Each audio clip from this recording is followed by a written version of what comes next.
Hello again. We're moving right along. We're now into Chapter 5 and we're going to be looking at the concept of affirmative action. This is a huge step in the right direction for an equal opportunity employer and something that does affect, again, human resource managers and those of us that will be working in the field. So first, let's go ahead and define what is affirmative action. Well, the textbook gives us a pretty clear explanation. I like this one. Proactive steps to hire qualified women, minorities, or other statutory mandated groups who are underrepresented in the workforce. We can look around within the last 15, 20 years, 50, 60 years, and what is the predominance of workers in the field? Well, it tended to be that mostly male, mostly white men were earning the high wages, were receiving the promotions. That has been changing. So organizations are now either under judicial review, voluntary review.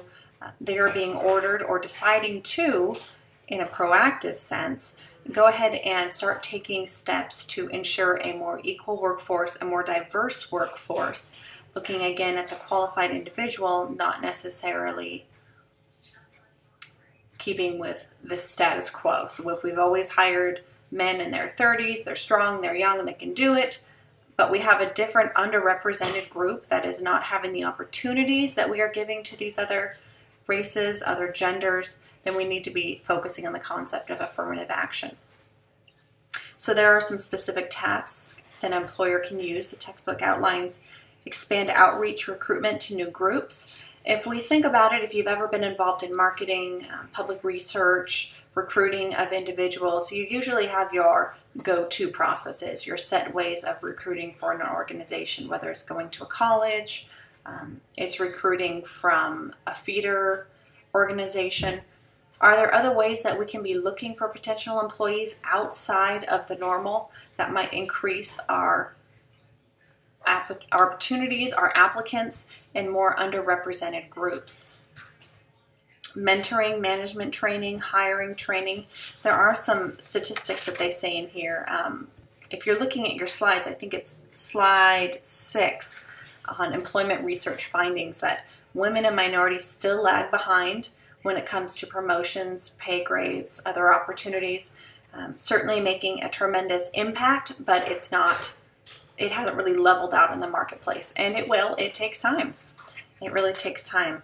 Research shows that people tend to notice value more quickly when someone looks like them. This really got me thinking. I've never heard of this in all my years of human resources.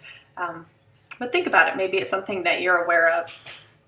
Almost 90% of jobs are filled through word of mouth. I would say for those of us here in a pretty small area in Shasta County, I would say that's true.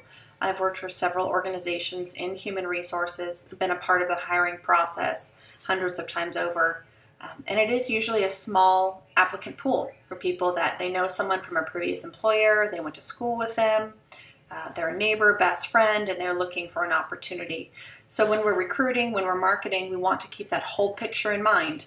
If we're looking for a position here in Shasta County, maybe we'd go ahead and mark it down in San Francisco, over in Reno, up in Portland, Oregon, Seattle, Washington, looking for a different demographic area that might be bringing some other individuals to our organization. This chapter does bring up the glass ceiling concept. We'll look about that a little bit further. When we talk about gender discrimination, really it's related to females in the workforce is what it's been correlated with. The concept that females and or minority groups reach a ceiling, a point which they can't grow any farther, they can't get a higher promotion, they can't get a higher pay raise because they have this invisible barrier where other genders, male, other races are actually exceeding that glass ceiling. So how does affirmative action arise in an organization? Well, we said there are 3 ways. One, through executive order. So we're being told, which goes along the same lines as judicial review. We have to follow by our federal regulations, or voluntarily. So an employer, an organization can say, this is something we want to do. We want to be proactive. Let's really increase our workforce. Let's make it a voluntary affirmative action program. The chapter goes into affirmative action plans a little bit more, looking at, we touched on availability of resources, availability of candidates that might be coming into our organization through the hiring process. corporate management compliance organizations. So if you have a larger organization, we might have an affirmative action program in place set by headquarters, and then all of our other satellite locations are working with it as well. In today's workforce, I would say that, well, you guys tell me, you be the judge. It seems that affirmative action is a growing concept.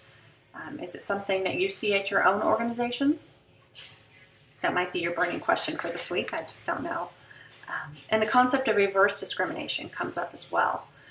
It's not so much thought of as discrimination. Usually we hear people say discrimination, I'm being discriminated against because of my color, because of my religion, because of my sexual preference, whatever it might be. The concept of reverse discrimination is saying that those that don't fall into a minority class are being discriminated against. This was a new concept to me. I still remember the first time I heard about it in college.